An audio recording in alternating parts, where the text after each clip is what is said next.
என்ன இருந்தாலும் அம்மா அம்மா தான் இல்ல.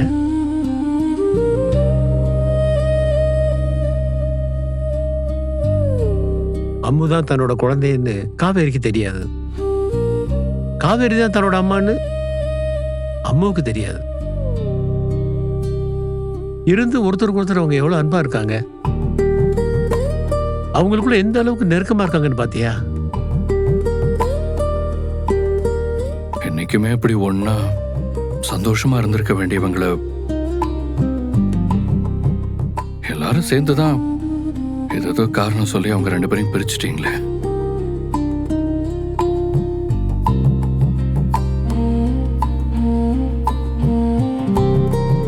உண்மைதான்ப்பா. ஆனா அதுக்கான காரணத்தை தெளிவா அவங்ககிட்ட நாங்க சொல்லிட்டோமே. அந்த பசுபதியையும் அவன் பையனை நினைச்சு பயந்துதான் ஒட்டுமொத்தமா காவேரி குடும்பத்தை உங்ககிட்ட இருந்து ஒதுக்கி வச்சிருந்தோம். ஆனா பாரு, இப்ப கூட நாங்க பயந்த மாதிரி தான் நடந்திருக்கு.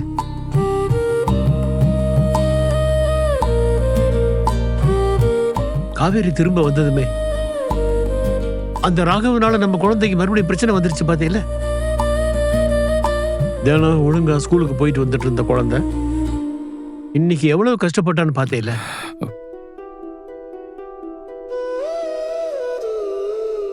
நடந்ததெல்லாம் நினைச்சு அந்த பயத்துல இருந்து இன்னும் அவனால வெளியில வர முடியல.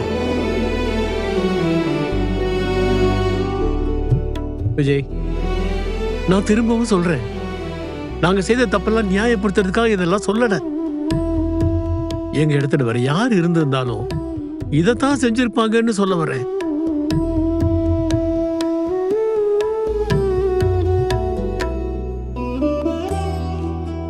எங்கனால நடந்த இந்த தப்பை சரி செய்யறதுக்கு என்னெல்லாம் செய்யணுமோ அதெல்லாம் நான் செய்யறேன்.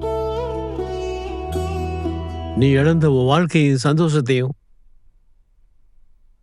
உனக்கு திருப்பி தர வேண்டியது இந்த தாத்தாவோட பொறுப்பு.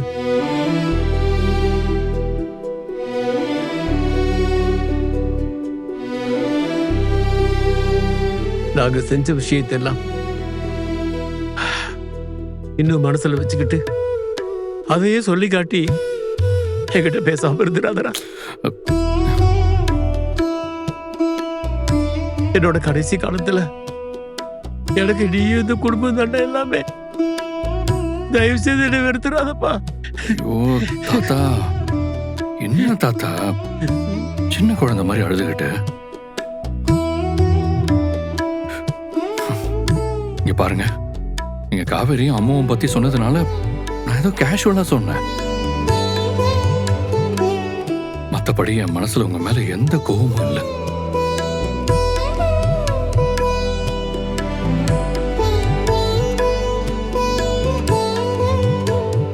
அப்ப இருந்த சூழ்நிலை உங்களை அப்படி முடிவெடுக்க வச்சிருக்கங்கிறப்போ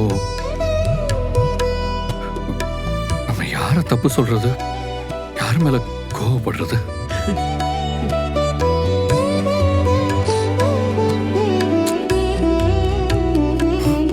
விடுங்க தாத்தா, நடந்தது நடந்து போச்சு. இனி நடக்க போறதாவது நாம நினைச்சபடி நல்லபடியா நடக்கட்டும். கண்டிப்பா நடக்கும்பா, நீ நம்பிக்கையோட இரு. அதான் தாத்தா நான் இருக்கேன்ல, நான் பாத்துக்கிறேன். என் பேரு நீ உன் சம்சாரத்தோடையும் உன் குழந்தையோடையும் ஒன்னா சந்தோஷமா இந்த வீட்டுல வாழ்றத பார்க்காம நான் கண்ண மூட மாட்டேன். நீ ஆசைப்படுறது நிச்சயமா நடக்கும். சரி தாத்தா, டைம் ஆச்சு இல்ல, நீங்க போய் தூங்குங்க. நீ தூங்கல? எனக்கு தூக்கம் வரல, நீங்க போய் தூங்குங்க. சரிப்பா.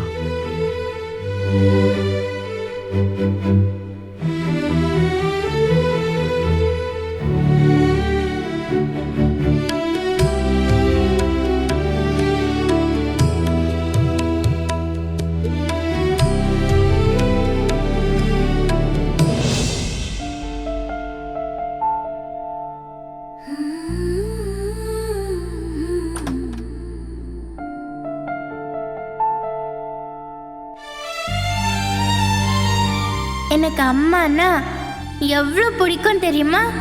எனக்கு அவங்கள பார்க்கணும் போல இருக்கு டாடி.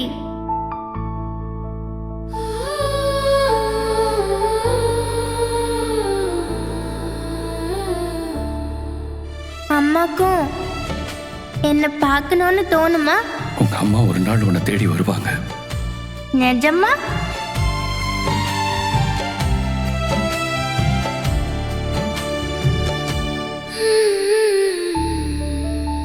அம்மாவும் பொண்ணு இப்படி ஒன்னா கட்டி பிடிச்சிட்டு தூங்குறத இன்னைக்கு தான் நான் முதல் தடவையா பாக்குறேன் காவேரி. தாத்தா சொன்ன மாதிரி நீங்க அம்மா பொண்ணுங்கிறது உங்களுக்கு தெரியாமலே நீங்க ஒருத்தருக்கு ஒருத்தர் ரொம்ப நெருக்கமாக ஆரம்பிச்சிட்டீங்க. இப்ப நான் கண்ணால பாக்குற இந்த காட்சியை காலம் முழுக்க நான் பார்த்துக்கிட்டே இருக்கணும்னு ரொம்ப ஆசையா இருக்கு.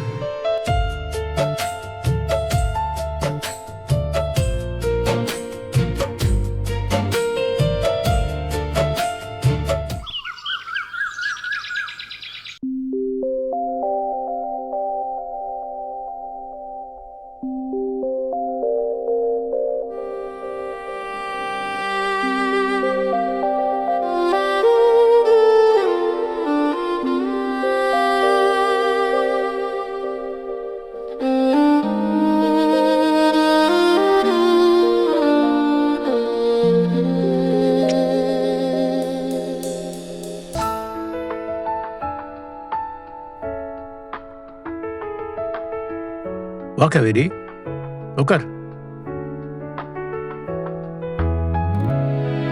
சித்தி, காவேரி மிஸ்க்கும் ஒரு காஃபி கொண்டு வரேன்ப்பா.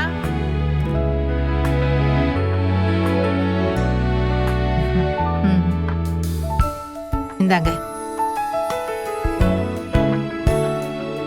எடுத்துக்குங்கப்பா.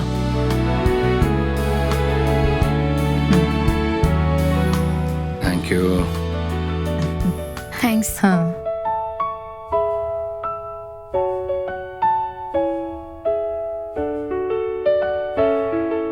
என்ன டீச்சர், நேத்து ராத்திரி இங்கே தங்கிட்டீங்க போல?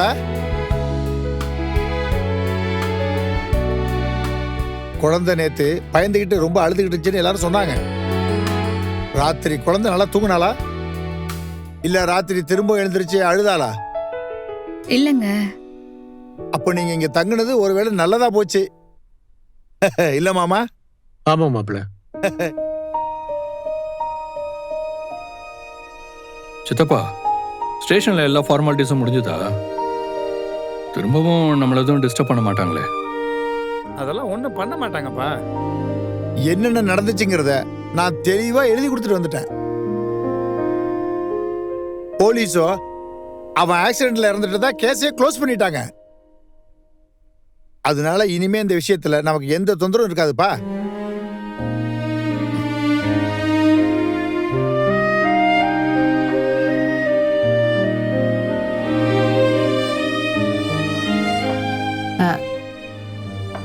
காவேரி, இப்ப டிஃபன் ரெடி ஆயிடுமா?